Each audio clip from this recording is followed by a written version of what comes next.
In the previous video, we have seen that any comparison based sorting algorithm would require n log n number of comparisons, but there are some sorting algorithms which works in linear time. In some special cases, we can develop algorithms which sort the given sequence of the numbers in linear time. One such algorithm is called as count sort. That's precisely what we're going to see in this video. Let's consider the case when we are just given a sequence of n numbers which are all binary. So that means that every number here is 0 or 1. Now if you want to sort the sequence, do you really need to do n log n number of comparisons? It's easy, right? So what you can do is that you can just first count the number of zeros. Let's say that there are c number of zeros and remaining n minus c will be number of ones. So once you count, we can write a for loop which count the number of zeros in the sequence, and then just first print the first c number of zeros and then print all the ones. So in order to count the number of zeros, you can just go from left to right, one loop will do it. After that, printing it again, all the zeros, so c zeros, and then printing the ones, it will take another n number of comparisons. So in 2 n operations, we have actually sorted the sequence. Okay. If the sequence is just 0, 1, so then you don't have to use a merge sort or quick sort. There is a fast algorithm to sort the sequence. Let's say that this is not a 0, 1 sequence, but let's say that we've given the database which is stored in EFI of all the students, and so we want to sort all the boys before the girls. Let's say that all the boys will have 0 and all the girls will be identified by 1. So we want to sort based on whether it's a boy or a girl. So because so we want to sort all the boys and then you write down all the girls. Okay, so now see, the previous algorithm doesn't work now because I'm not interested in counting all the boys, right? So I need to print all the boys first and then you print all the girls. So one of the easy solution is to just to scan and count how many boys are there. Let's say that C is the number of boys. Then what you do is that you come and start writing all the boys on the left hand side. So once you finish, you come back and then again write so when you see the girls, then you can start writing it from here. So from wherever you left, right? So from so the C is the left. In the first pass, you can write all the boys, and in the second pass, you can write all the girls, right? So this is one solution, and the other solution could be that so this requires one pass for counting and then writing the boys and then writing the girls, right? So instead of doing 2 passes after you count the number of zeros, probably what we could do is that we can start writing. So when I see the first 0, I will write it here. But since I know that from 0 to C, C minus 1, so what I am going to actually say is that from the index from 0 to C, this is an array A, this is the array B. From 0 to C will be occupied by zeros, and C plus 1 onwards I can see the ones. So if I do that, so what I can do is that when I go from left to right, if I see a 0, I can write here. If I can see a 1, I can write here, right? So similarly, in one pass, let's call it as this is left and this is right. Okay, so then if I see a 0, I can write it here. If I see a 1, I can write it to the right hand side. When you write, you can move both the pointers to the right hand side. So we probably want to generalize this. So when you want to generalize this, instead of zeros and ones, there are, let's say that the input can take k different integers. Let's say that it can take the numbers from 0 to m minus 1, right? So let's say that my range, I'm given numbers where it can only take m values. That is all the a's of i's that are given to me are between 0 and m minus 1. So what I first do is that I count the number of zeros that I have, number of 2's that I have, number of 3's that I have. In general, so I should be able to CFI will tell me how many i's are there in the given collection. So once I do that, I know that so this is the C of I, so many C of zeros are going to come, so many zeros of ones are going to come, so many, so this is the number of zeros, number of ones and number of twos, and so on. So the last block, I can divide the B into m different blocks such that, so this block will occupy all the zeros, this block will occupy all the ones, and this block will occupy all the twos. And similarly we can occupy all the m's here. So now so let's say that I can either traverse this array A from left to right or right to left, but we will do it, we'll traverse this from right to left. We'll quickly know why we are trying to traverse from right to left. So if I see an I which is, let's say, is 10, then we know that immediately it has to go and write it at the 10th location. So when so this is the 10th block, so we should be able to write it there. Now if you see the second one, so if it is 0, then you should come back and write it here. So when I see the next 0, then you should go and write it on the left hand side. So given a number here, I should be able to map it to B, and I should be able to figure out a location where I want to write it. Okay, so that's easy to do it because so when you want to write, when you see the first m minus 1, that should be written at the last location. So similarly, when I found a 2, that should be written at the last location. What matters is that how many zeros are there, how many ones are there, and how many twos are there. So right now the C of I is keeping track of the number of i's that I have, but that's not useful for me. If I see a 2, then just knowing how many twos are there is not enough. What I really need to know is that how many C's of i's, how many i's which are smaller than or equal, how many numbers are there which are smaller than or equal to I. In other words, C of I should be the cumulative sum which should tell me the number of i's which are smaller than or equal to I. So for example, if there are 2 zeros and 4 ones and 5 twos, and the number of numbers which is smaller than or equal to 2 will be 6 plus 2, which is 11. So when I see the first 2, that should be written to the 10th location because my indices is starting from 0 to 10.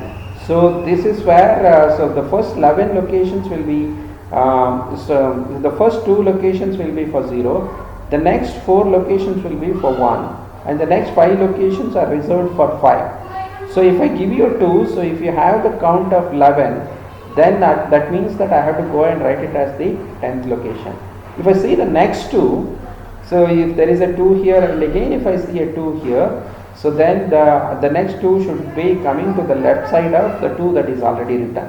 So every time, so I need to basically keep track of C of I, which is the cumulative sum of the i's that is there. In other words, the number of i's that which are smaller than or equal to I, which are to be written to the B, right? So if I have this number, every time when I write, I decrement this count by 1, because when you come back and write next time, I can write it on the left hand side.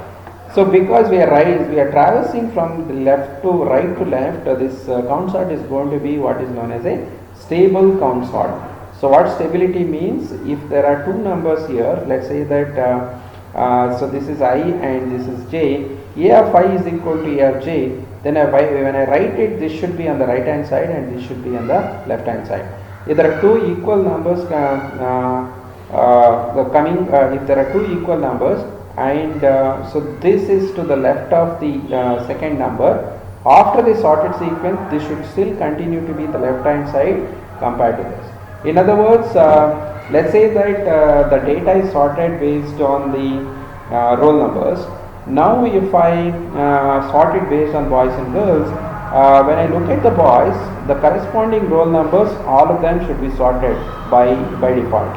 Okay, because before I sorted, the entire data is sorted based on the roll numbers. Now if all the boys comes before the girls, then if you just look at the boys first, all this data should be sorted in the same order. So that's the reason we are going from right to left, so that if there is a 0 here, I am writing at the end. When I write the next 0, I am going to write to the left of it, right? So otherwise you could have gone from left to right, and you can always traverse from right to left and then figure out exactly where to write, and when you see the same number next time, where to write, you can always figure that out, but for simplicity we will say that we are going to write from the right hand side. Okay, so let me try to write the code for it. So we given a, we will use an auxiliary variable b to store the sorted sequence. So in between we also have a c which will keep track of the cumulative number of numbers. So the size of this is n and size of this will be n, right? So the given sequence are numbers from 0 to n. So okay, so I first count I is equal to 0, so I initialize my n, so the count for CFI will be 0. For I is equal to 0 to n, CFI is equal to 0.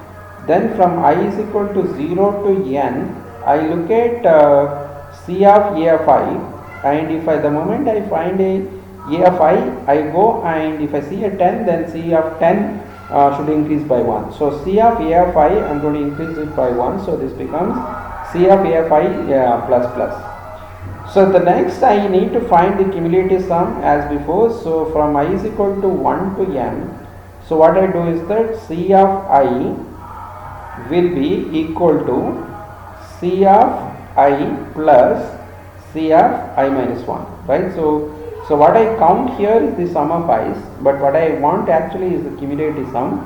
So from I is equal to 1 to n, I have to just write C of I is equal to C of I plus C of I minus 1. This will keep track of the cumulative sum.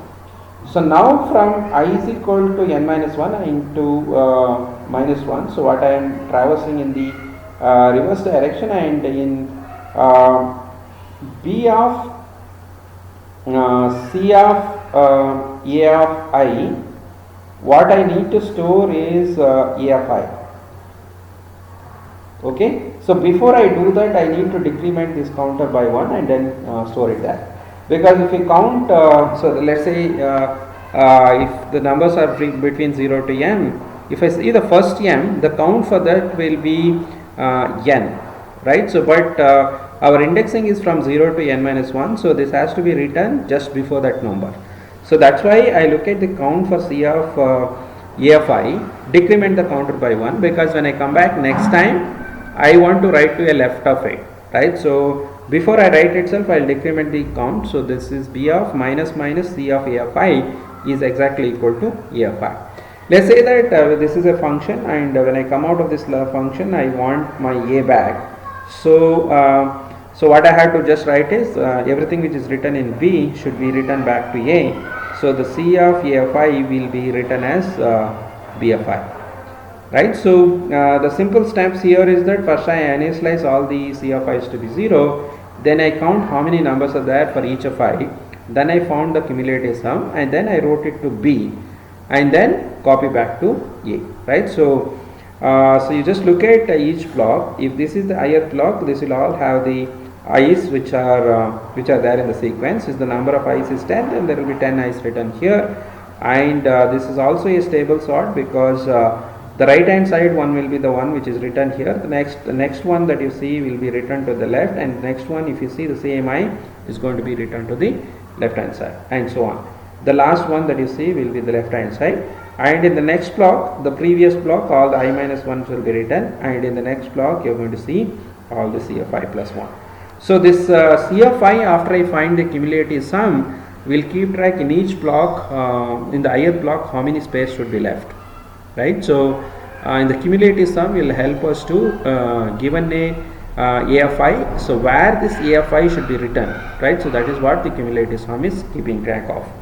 So what you notice is that we need an order m space, so that is the space to keep track of. See, if the number of numbers are, for our examples, if m is smaller than 10 to the power 6, then we do have m space, so we can use it. But if the number of numbers are up to 10 to the power 9, then we cannot use this algorithm, because we can't use a array of size 10 to the power 9. Okay.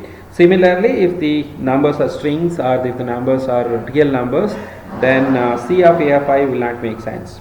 So this count sort algorithm will work as long as the numbers are between 0 to m, and so the m is smaller than 10 to the power 6, because that is the amount of space that we need.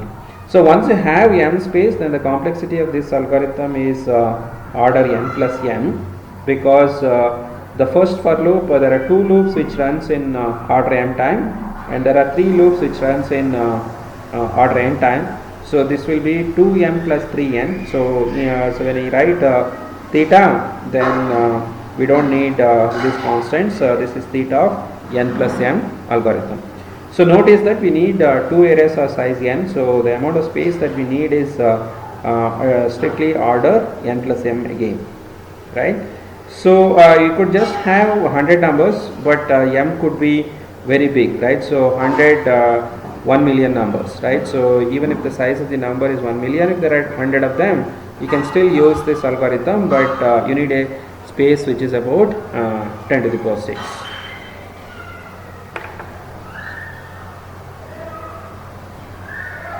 So we have seen what's a count sort in this video. So we ensured that the count sort algorithm that we wrote is very stable. But why do we need stable sorting algorithms? So why did we develop a stable count sort algorithm? We're going to see in the next class, next video.